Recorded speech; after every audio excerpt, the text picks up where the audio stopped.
Hello guys, good evening all of you. Welcome to this session on YouTube channel Biology Teaching Center. Your educator doctor Akhileshwar Kumar. आज के session में हम लोग बिहार विद्यालय परीक्षा समिति द्वारा होने वाले फरवरी 2023 में बायोलॉजी सब्जेक्ट के लिए जो एक सीरीज चला रहे हैं, जिसमें कल की क्लास में सब्जेक्टिव क्वेश्चंस 2 मार्क्स का कुछ क्वेश्चन सॉल्व किए। उसी क्रम में आगे 2 मार्क्स का क्वेश्चंस जो इम्पोर्टेंट है उसे सॉल्व करेंगे। तो बिना लेट किए हुए अब हम लोग मुख्य सेशन की तरफ लौटते हैं और इम्पोर्टेंट क्वेश्चंस को देखते हैं।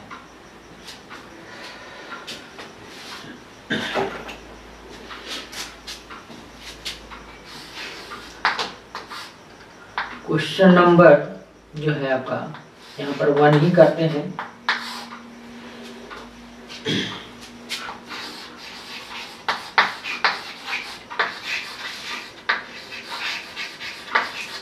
सेंट्रल डोग्मा क्या है? ये आपका 2 मार्क्स का क्वेश्चन है। सेंट्रल डोग्मा क्या है? तो यह मुख्य रूप से जो है आपका जीन एक्सप्रेशन, जीन अभिव्यक्ति से यह टॉपिक है सेंट्रल डोग्मा। सेंट्रल डोग्मा में मुख्य रूप से 2 पद होते हैं, 2 स्टेप्स होते हैं, ट्रांसक्रिप्शन एंड ट्रांसलेशन। तो इसमें जो है मेनली रूप से जीन का जो एक्सप्रेशन होता है वो आरएनए, डिफरेंट आरएनए से और एक विशेष रूप से जो है सो फिर प्रोटीन का निर्माण होता है, जिसे हम लोग जीन एक्सप्रेशन कहते हैं। तो सेंट्रल डोग्मा का मतलब इसमें यूनिडायरेक्शनल में आपका जो है सो जीन एक्सप्रेशन होते हैं, जिसके अंतर्गत आपका जो न्यूक्लियस में डीएनए प्रेजेंट है उससे जो है आपका मैसेंजर आरएनए बनता है, और मैसेंजर आरएनए जो है उस पर जो है सो राइबोसोम्स आपका प्रोटीन सिंथेसिस करता है। इस प्रोसेस को जो है सो आपका ट्रांसलेशन कहते हैं। यहाँ पर सीधा सीधी समझना है कि डीएनए से आपका आरएनए बनना, आरएनए का मतलब आपका डिफरेंट टाइप है, लेकिन सबसे पहले जो है सो आपका मैसेंजर आरएनए बनता है, और मैसेंजर आरएनए से फिर इस पर जो है सो आपका प्रोटीन का निर्माण होता है। डीएनए से आरएनए बनना जो है एक प्रोसेस है जिसको हम लोग ट्रांसक्रिप्शन बोलते हैं। इस प्रोसेस को ट्रांसक्रिप्शन बोलते हैं। और फिर आरएनए से प्रोटीन का निर्माण जो है आपका ट्रांसलेशन कहलाता है, जो आपका ये सेंट्रल डोग्मा। तो सेंट्रल डोग्मा मैंने फर्स्ट जो स्टेप हुआ वो आपका ट्रांसक्रिप्शन, यहाँ पर हम ऐसे भी लिख सकते हैं, ट्रांसक्रिप्शन प्रोसेस हुआ, जिसमें क्या हुआ आपका डीएनए से बन गया आपका मैसेंजर आरएनए। ये फर्स्ट स्टेप हुआ, जिसमें एक विशेष एंजाइम होते हैं ट्रांसक्रिप्टेज। ट्रांसक्रिप्टेज एंजाइम की मदद से वह आपका ट्रांसक्रिप्शन होता है, जो लंबा ये प्रोसेस है जो आगे के चैप्टर में और मेन रूप से देखेंगे। यहाँ पर सिर्फ सेंट्रल डोग्मा को समझना है। दूसरा जो स्टेप है वो आपका है ट्रांसलेशन। ट्रांसलेशन में क्या होता है कि मैसेंजर आरएनए आपका प्रोटीन का निर्माण करता है। तो इसी को जो है हम सेंट्रल डोग्मा कहते हैं। सीधे बोलना है कि डीएनए से मैसेंजर आरएनए का बनना और मैसेंजर आरएनए से प्रोटीन का बनना, यह आपका सेंट्रल डोग्मा कहलाता है। और इसमें जो है सो ऐसे भी और भी लिख सकते हैं कि सेंट्रल डोग्मा में जो है सो 2 प्रोसेस होते हैं। फर्स्ट प्रोसेस में ट्रांसक्रिप्शन, जिसमें आपका डीएनए जो है सो आरएनए में बदल जाता है, और फिर दूसरा जो है सो ट्रांसलेशन, या हिंदी में इसको अनुवादन बोलते हैं, अनुवादन, और ट्रांसक्रिप्शन का अनुलेखन। ये आपका इस तरह से हिंदी में टर्म है। तो यही इसमें बतलाना है कि सेंट्रल डोग्मा क्या है। तो सीधे डीएनए से आरएनए और आरएनए से प्रोटीन का बनना सेंट्रल डोग्मा कहलाता है। यह आपका एक यूनिडायरेक्शनल जीन एक्सप्रेशन की एक विधि है। Central dogma gene expression, gene अभिव्यक्ति, जीन्स अभिव्यक्ति की एक विधि है, जिसमें आपका ट्रांसक्रिप्शन एंड ट्रांसलेशन प्रोसेस होते हैं, और ये दोनों एक सीक्वेंस में होते हैं। डीएनए से आरएनए बनना ट्रांसक्रिप्शन, और आरएनए से प्रोटीन बनना ट्रांसलेशन कहलाता है। तो इस तरह से सेंट्रल डोग्मा क्या है आप लोग समझ गए होंगे। इसमें सीधा सीधी बदला डीएनए से मैसेंजर आरएनए का बनना, मैसेंजर आरएनए से प्रोटीन का बनना, और डीएनए से मैसेंजर आरएनए बनना जो है सो ट्रांसक्रिप्शन कहलाता है, और इससे जो है सो आपका ट्रांसलेशन कहलाता है, जो आपका प्रोटीन का निर्माण होता है। प्रोटीन का मतलब आपका कोई भी जीन्स हमारे शरीर में जो उसकी मॉर्फोलॉजिकल और जो भी जनरल कैरेक्टर्स जो उत्पन्न होते हैं, वो ड्यू टू आपका जीन्स। और जीन्स का मतलब यहाँ पर आपका क्या, प्रोटीन्स। यही आपका सेंट्रल डोग्मा। क्वेश्चन नंबर आगे,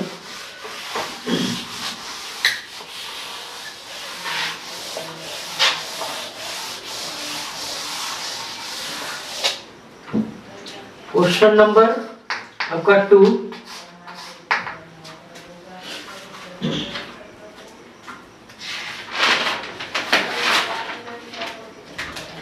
लैक ऑपेरन क्या है। लैक ऑपेरॉन, लैक ऑपेरन क्या है,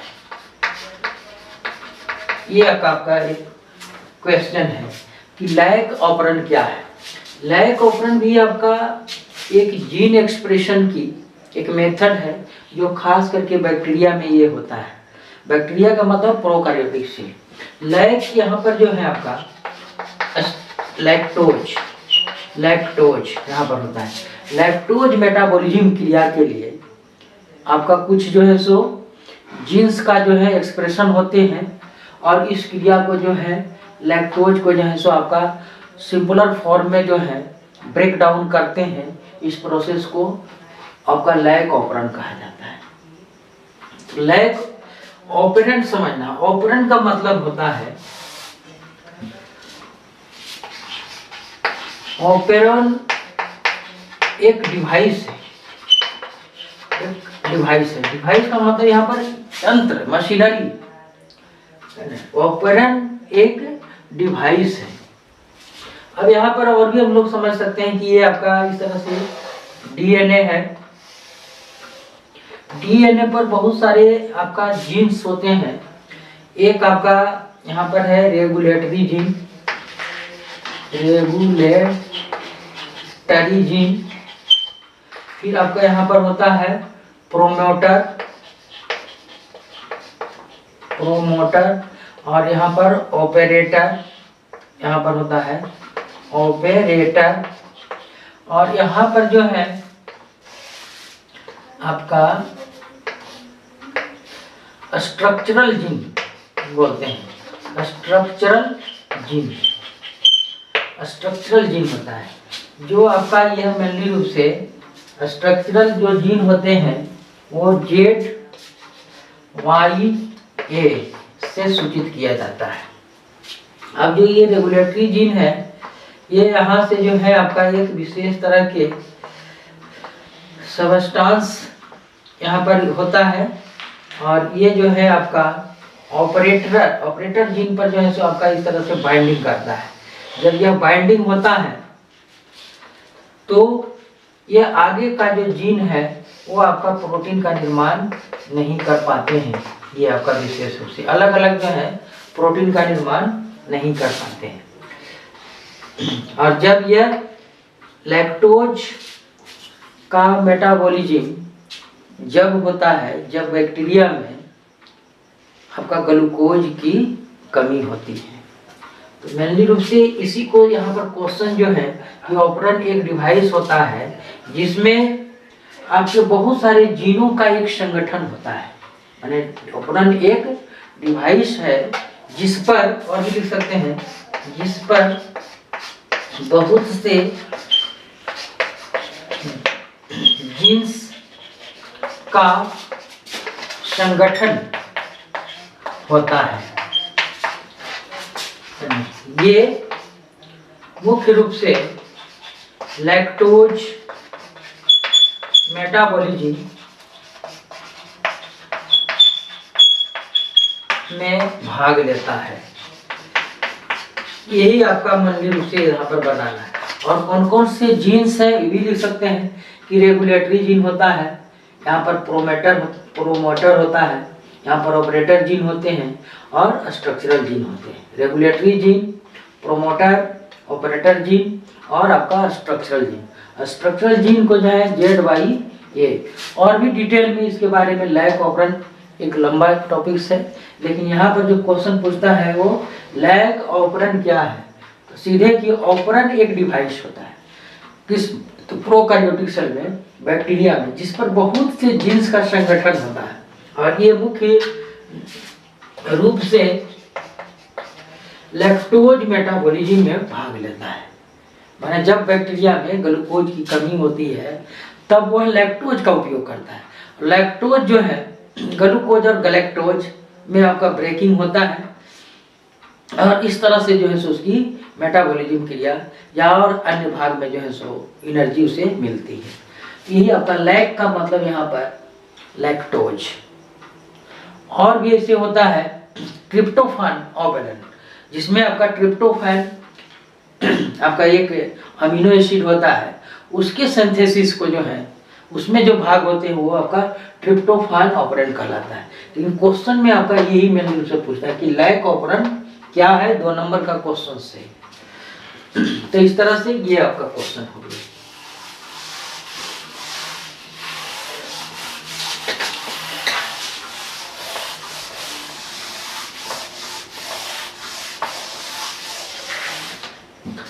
क्वेश्चन नंबर आपका 3, फ्रेम शिफ्ट उत्परिवर्तन, या इसको फिर इस तरह से लिखते हैं फ्रेम शिफ्ट म्यूटेशन क्या है। यहाँ पर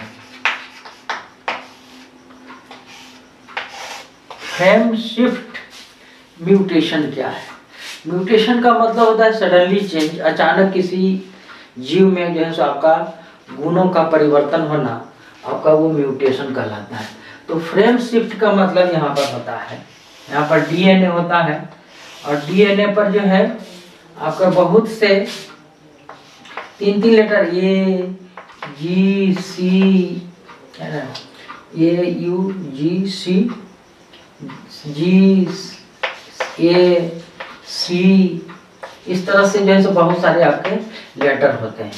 अब इसमें जो है किसी चीज में परिवर्तन होना, इसका जो है सो आपका इसका यहाँ पर ए के साथ टी, जी के साथ सी, सी के साथ जी, सी के साथ जी, ए के साथ टी यहाँ पर रहता है, जी के साथ इस तरह से, ए के साथ टी और जी के साथ।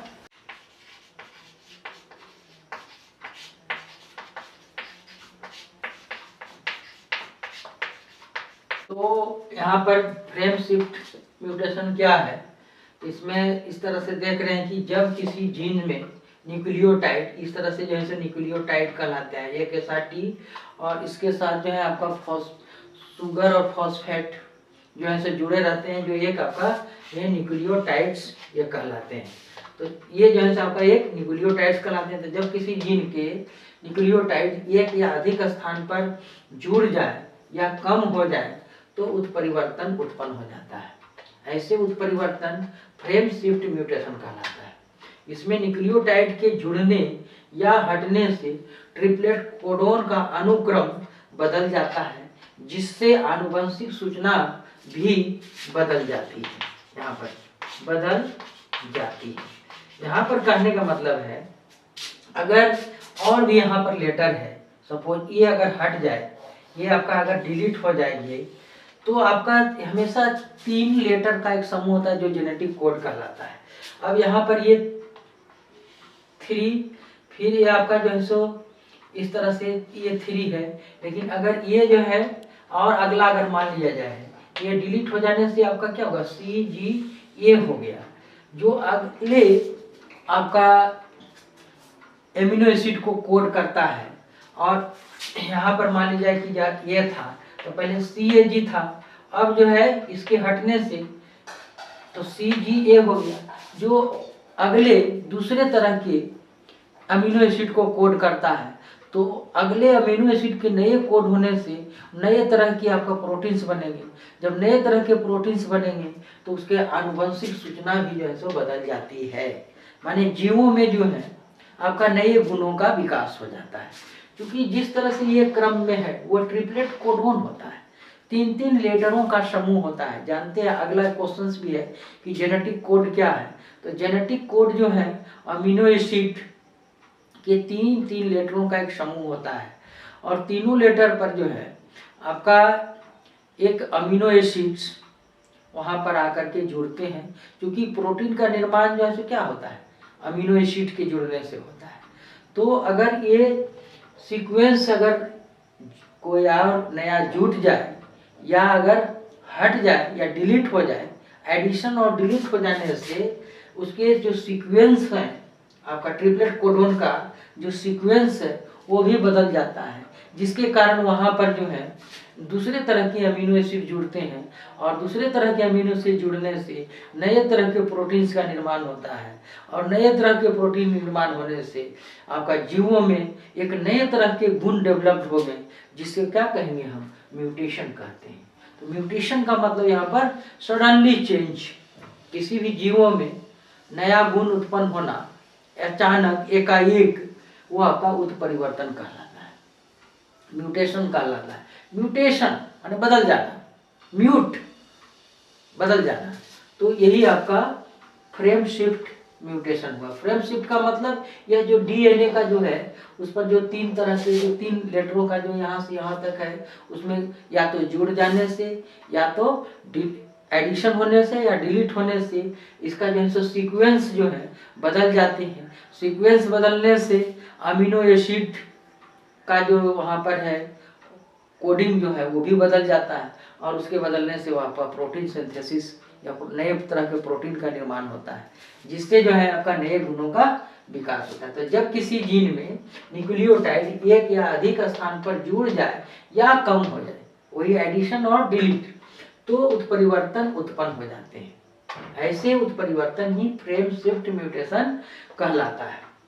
इसमें न्यूक्लियोटाइड के जुड़ने या हटने से ट्रिपलेट कोडोन का सीक्वेंस जो है, अनुक्रम जो है बदल जाता है, जिससे आनुवंशिक सूचना भी बदल जाती है। यही आपका फ्रेम शिफ्ट है।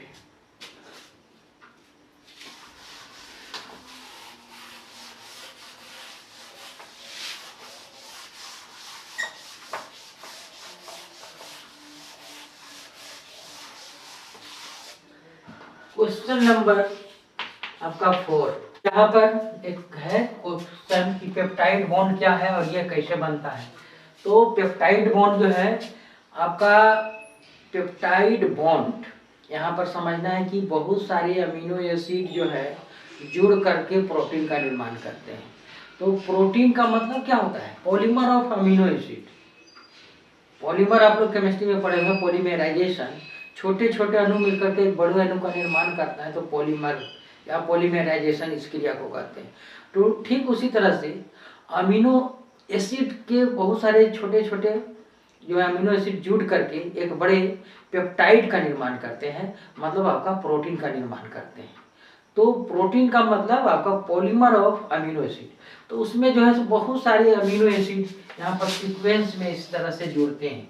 एक आपका अमीनो एसिड है ये 2 3 4 5 इस तरह से 2 अमीनो एसिड है, ये 2 3 4 5, ये दोनों अमीनो एसिड आपका एक विशेष तरह के फिर बीच में बॉन्ड जोड़ते हैं जो आपका पेप्टाइड कहलाते हैं, पेप्टाइड बॉन्ड। और पेप्टाइड बॉन्ड का होता है निर्माण कैसे, तो अमीनो एसिड में एक आपका COOH समूह रहता है और दूसरा जो है सो NH2 रहता है और एक R अल्काइल ग्रुप्स HCH3, इस तरह से आपका एलानिन, ग्लाइसिन, वेलानिन, इस तरह से जो है आपका नियोसिन। तो इस तरह से आपका बहुत सारे जो है सो अमीनो एसिड्स होते हैं और सारे अमीनो एसिड जो है एक सीक्वेंस में इस तरह से जुड़ते हैं। तो 2 अमीनो एसिड के बीच एक फर्स्ट अमीनो एसिड का COOH, दूसरे अमीनो एसिड के NH2, यहाँ पर इसका NH2 और इसका COOH है ना, के साथ एक जो है सो बॉन्ड का निर्माण होता है, जो वो बॉन्ड जो है सो आपका CONH, मतलब यही जो है सो आपका ये पेप्टाइड बॉन्ड कहलाता है।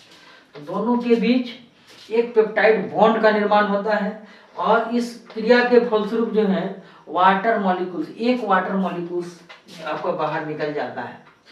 तो इस तरह से आपका ये पेप्टाइड हो गया। इसके बीच उसी तरह से इसका फिर COOH और इसका NH2 मिल करके फिर वही क्रिया जो है एक बॉन्ड का निर्माण करता है। उसी तरह से इसका और इसका COOH, इसका और NH2 इसका मिलकर के एक पेप्टाइड बॉन्ड और उसे वाटर मॉलिक्यूल्स निकलते। तो इस तरह से आपका 1 2 3 4 अमीनो एसिड की संख्या कितनी है, 5 है और इसमें पेप्टाइड बॉन्ड कितना बनेगा, 2 के बीच 1, तो 1 2 3 4 पेप्टाइड बॉन्ड का निर्माण हो रहा है। तो इसी तरह से आपका हजारों सैकड़ों जो है आपका कोई भी आपका प्रोटीन का निर्माण होता है तो उसमें अमीनो एसिड इस तरह से जुड़ते जाते हैं, उसके बीच जो है सो पेप्टाइड बॉन्ड का निर्माण होता है। तो इसी तरह से ये आपका पॉलीपेप्टाइड हो गया, माने 1 पेप्टाइड, 2 पेप्टाइड, 3 4 पेप्टाइड, उसी तरह से और मेनी हो गया।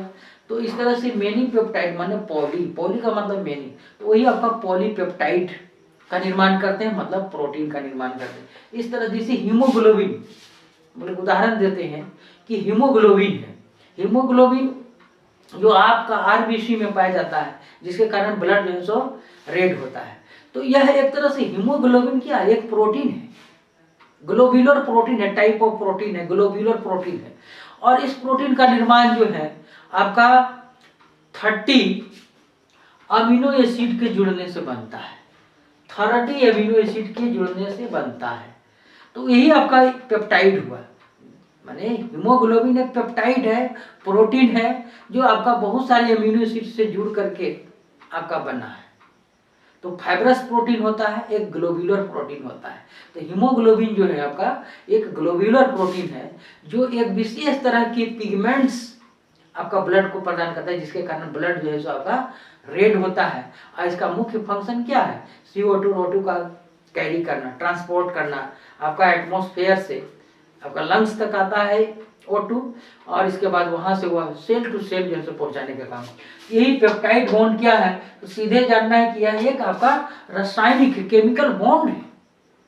केमिकल बॉन्ड में क्या होता है, रासायनिक बंधन। आप लोग केमिस्ट्री में पढ़े हुए 9th 10th से ही कि केमिकल बॉन्ड क्या होता है, 2 मॉलिक्यूल्स जो है से जुड़ते हैं और उसके बीच जो है से एक बॉन्ड बनता है जो आपका केमिकल बॉन्ड कहलाता है। जैसे सोडियम और क्लोरीन, सोडियम और क्लोरीन अगर जुड़ करके NaCl बनाता है तो उसके बीच जो है से इलेक्ट्रॉन का त्याग और ग्रहण होता है और उसके बीच एक बॉन्ड बनता है। जितने इलेक्ट्रॉन का आपका त्याग या ग्रहण होता है उसके अनुसार उसमें बॉन्ड बनता है, सिंगल बॉन्ड, डबल बॉन्ड और ट्रिपल बॉन्ड। उसी तरह से ये इसमें जो है आपका COOH, अमीनो एसिड में COOH और एक NH2 और एक R, इसमें 3 चीज जो है सो मेनली रूप से रहते हैं। तो एक अमीनो एसिड का COOH, दूसरे अमीनो एसिड का NH2 आपका कंबाइंड होते हैं और उसके बीच जो है उसकी क्रिया के फलस्वरूप जो है आपका वाटर मॉलिक्यूल से निकल जाता है। और यहाँ पर देखिए यहाँ पर COOH है, यहाँ पर H2 है, तो H2 और वो ये निकल गया तो CONH बचा। तो ये CONH ही जो है सो आपका एक पेप्टाइड बॉन्ड है। तो यही है कि पेप्टाइड बॉन्ड क्या है और ये कैसे बनता है। सीधे यह केमिकल बॉन्ड होता है जिसमें क्या होता है, अमीनो एसिड के COOH, एक अमीनो एसिड के COOH और दूसरे अमीनो एसिड के NH2 ग्रुप मिल करके एक पेप्टाइड COOH बॉन्ड का निर्माण करता है और इस क्रिया के फलस्वरूप एक वाटर मॉलिक्यूल्स बाहर निकलता है। तो यही आपका ये पेप्टाइड बॉन्ड क्या है, ये क्वेश्चन।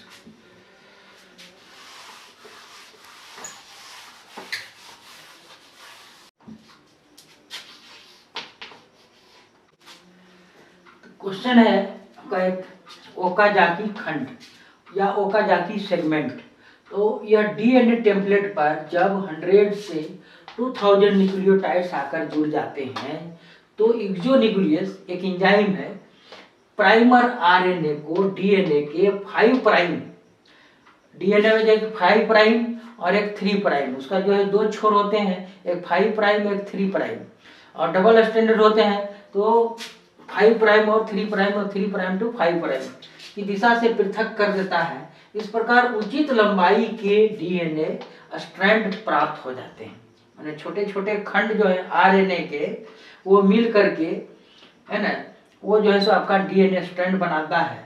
वो डीएनए रेप्लिकेशन के समय यह जो है सो आपका ओकाजाकी खंड का निर्माण होता है, जिसकी उचित लंबाई के डीएनए स्ट्रैंड प्राप्त होते हैं, जिन्हें ओकाजाकी खंड कहते हैं या सेगमेंट कहते हैं। इसका अध्ययन जो है सर्वप्रथम ओकाजाकी नामक साइंटिस्ट ने किया था, इसलिए इसे ओकाजाकी फ्रेगमेंट्स या खंड कहा जाता है।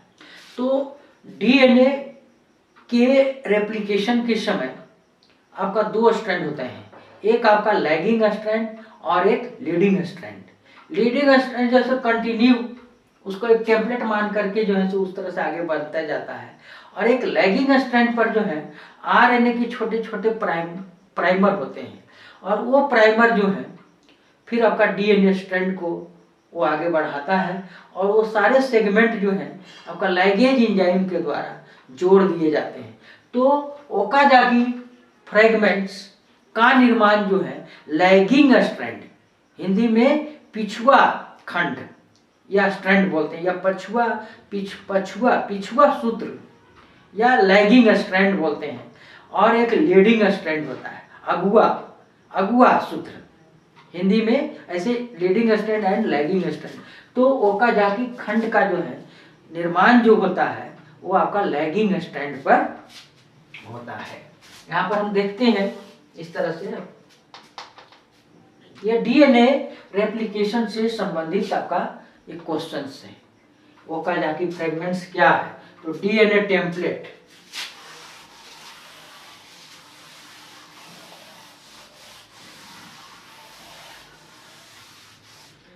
इस तरह से डीएनए जो है आपका डबल स्ट्रैंड होता है, ये देखते हैं, और ये जो है आपका डबल स्ट्रैंड होता है। डबल स्ट्रैंड चूंकि जानते हैं कि यहाँ पर अगर ए है तो यहाँ पर टी होगा, यहाँ पर अगर जी है तो सी होगा, ये आपका डबल स्ट्रैंडेड और क्वाइल्ड फॉर्म में होगा। और इस तरह से एक जो है आपका इस तरह के स्ट्रक्चर बनते हैं, और फिर ये आपका आगे जो है सो इस तरह से इसी तरह से रहते हैं। अब ये जो है इसी तरह से सी जी, तो ये अगर 5 प्राइम है, या इसको और भी इसे हम बोल सकते हैं, इस तरह से बना सकते हैं, इस तरह से हुआ ये आपका। अगर ये 5 प्राइम है तो ये आपका 3 प्राइम होगा, और दूसरा जो एंटी पैरेलल होता है तो ये आपका 3 प्राइम होगा, तो ये आपका स्ट्रैंड जो है आपका 5 प्राइम होगा। और ये जो है डीएनए का, अब एक डीएनए स्ट्रैंड है डबल स्ट्रैंड, अब इससे जो है एक अलग डीएनए बनेगा, इस डीएनए रेप्लिकेशन में ये अलग स्ट्रैंड बनाएगा। तो एक डीएनए स्ट्रैंड से दूसरा डीएनए स्ट्रैंड का बनना ही जो है जो रेप्लिकेशन कहलाता है। तो हमेशा अब यहाँ पर ये देखना है कि आपका 5 to 3 जो है इसका जो है आगे बढ़ता है। तो यहाँ पर जो है इस तरह से अगर 5 to 3 है तो दूसरा जो स्ट्रैंड बनेगा यहाँ पर इस तरह से, अगर मान लीजिए यहाँ पर इस तरह से है इतना ही, जो आपका रेप्लिकेशन फोर्क भी कहलाता है। ये अगर इस तरह से इतना है ये, तो इस तरह से चिमटी के आकार का ये बन रहा है, जो आपका रेप्लिकेशन फोर्क कहलाता है। तो ये अगर 5 है तो यहाँ पर आपका 3 यहाँ पर हो जाएगा, यहाँ पर 3 है तो एक 5 होगा। तो 3 to 5 यहाँ पर से जो है वो एक स्ट्रैंड बनेगा, यहाँ से 5 to 3 इधर इस तरह से, और इधर जो है आपका इधर जो है इस तरह से ये कंटिन्यू बनते जाएगा। तो इस तरह से एक स्ट्रैंड ये बन जाएगा, एक स्ट्रैंड ये बन जाएगा। और यहाँ पर जो है सो छोटे छोटे एक जो है सो खंड होते हैं आरएनए का, जो आपका वो ये टेम्पलेट अब माना गया है। अगर ए है, जी है, सी है, तो यहाँ पर इसका टेम्पलेट अब क्या बनेगा, ए के साथ टी बनेगा। अब यहाँ पर टी है, टी के साथ आपका ए बनेगा, सी के साथ जी बनेगा।